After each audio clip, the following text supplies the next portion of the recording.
Two paras enter a bar. Two Royal Marine Commandos are already there. A fight breaks out. Does this sound like a joke? It's not. It's a Tuesday night in any garrison town across Britain. This is the story of the most brutal rivalry in the British military, and by the end of this video you'll know which unit would actually win in a fight. But first, I need you to pick a side right now. Comment maroon if you think the paras are Britain's hardest soldiers. Comment green if the Royal Marine Commandos are tougher. No sitting on the fence, choose your warrior. Now let's settle the debate that's raged on for 80 years. Welcome back to the war.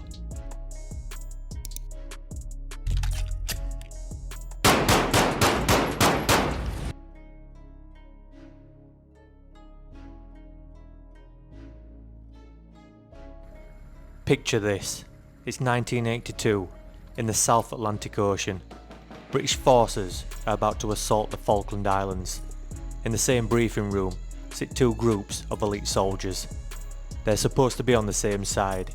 Instead, they're arguing about who gets the hardest targets. The paras want Goose Green, the most defended Argentine position. The Marines want Mount Longdon, the bloodiest hilltop in the South Atlantic. But why? Because in the British military, there's no greater shame than being seen as softer than your rival unit. But here's what most people don't know about this rivalry.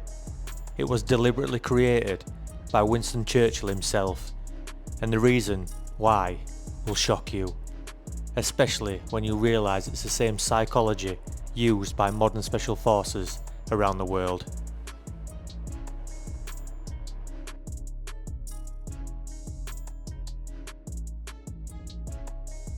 (1940) Britain is losing the war.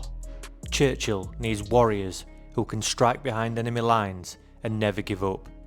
So he creates two units designed to be the hardest soldiers on earth. The Parachute Regiment, sky soldiers who drop into hell and fight their way out. And the Royal Marine Commandos, amphibious raiders who strike from the sea like modern Vikings. But here's Churchill's masterstroke. He made them compete from day one. Different training, different missions, different coloured berets. He knew that rivalry breeds excellence. What he didn't predict was creating a feud that would last 80 years and counting. The paras got their maroon berets in 1942, calling themselves the Red Devils, a name given by German enemies who feared them. The Marines kept their green berets from 1940, earning the title His Majesty's Commando Forces. Two units, same mission, be harder than anyone else. But which training is actually more brutal? P Company or the Commando Course? Let's analyse both programmes.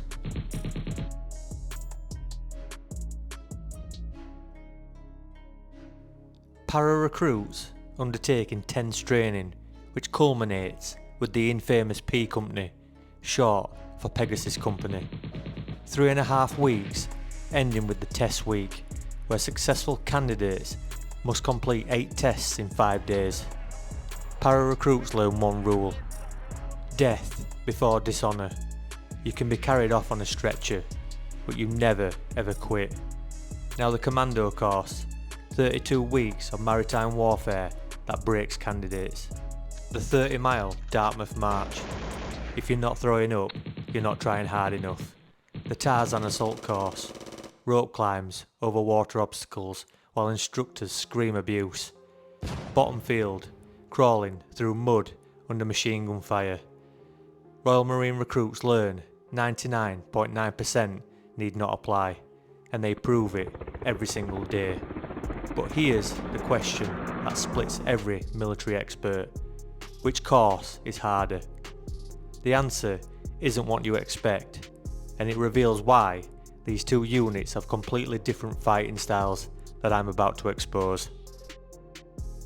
Before we continue, don't forget to check out our merch and membership programs. Now, back to the action.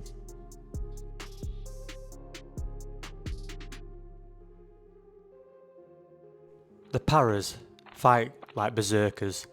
Their motto, ready for anything. Drop them anywhere, anytime, any odds, they'll attack. At Goose Green, 600 paras assaulted entrenched Argentines. Insane odds, they won anyway.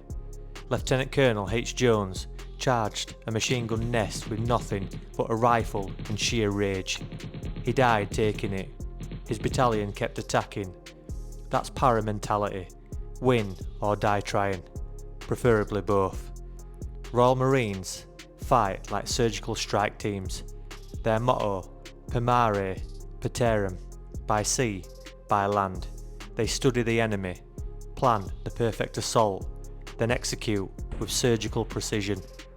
Like the paras in the Falklands, the Royal Marines played a crucial role in the advance for Port Stanley and engagements like the Battle of Two Sisters. But here is where it gets interesting. When they fight together, they complement perfectly. Paras provide the hammer blow, Marines deliver the scalpel cut. So which philosophy wins more battles? The berserker charge or the calculated strike? Let us know what you think in the comments.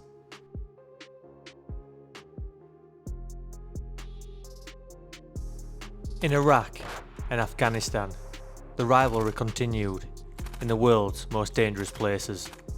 But something has changed. Modern warfare demanded cooperation, not competition. In Helmand Province, paras and Marines learned to fight together against the Taliban. 3 para worked with 42 Commando in Operation Herrick. For the first time, Maroon and Green Berets shared the same bases, planned joint operations and watched each other's backs. The result? Some of the most successful British military operations since World War II. When paras provide the aggressive assault and Marines deliver the precision strikes, they're unstoppable. But the rivalry remains. Para veterans still claim they're harder. Marine veterans insist they're more professional. Both units recruit using the other as a measuring stick. So here is the £1 million question. If you had to bet your life on one unit in a fight, which would you choose? The answer might surprise you, and it comes from the most decorated soldier in British history.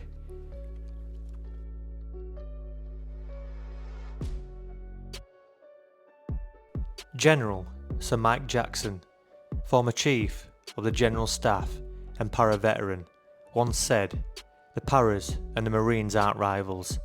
They're different tools for different jobs. You don't use a hammer when you need a scalpel." But what's the diplomatic answer? Here's the brutal truth from combat veterans. Para veterans say Marines are good soldiers, but we're better fighters.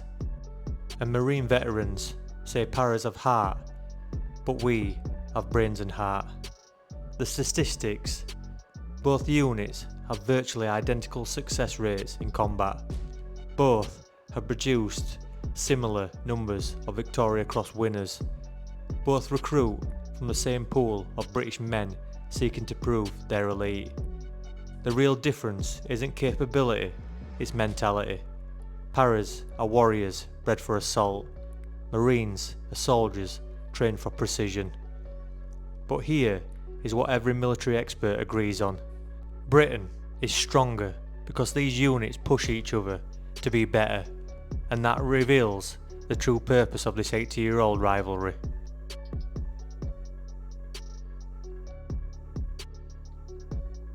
The rivalry isn't destroying British military effectiveness, it supercharges it. Every para recruit trains harder because he doesn't want to be seen as weaker than a Marine. Every Marine pushes further because he won't be outdone by a para. Churchill's psychological warfare worked perfectly. He created 2 units so competitive they've spent 80 years trying to outdo each other. The result? 2 of the world's elite military formations. When other nations train special forces, they study British paras and Marines. When elite units need inspiration, they look at the Maroon and Green Berets, who've never accepted second best. So let me ask you again, which unit would win in a fight? The answer reveals something profound about what makes warriors elite, and why Britain produces some of the world's hardest soldiers.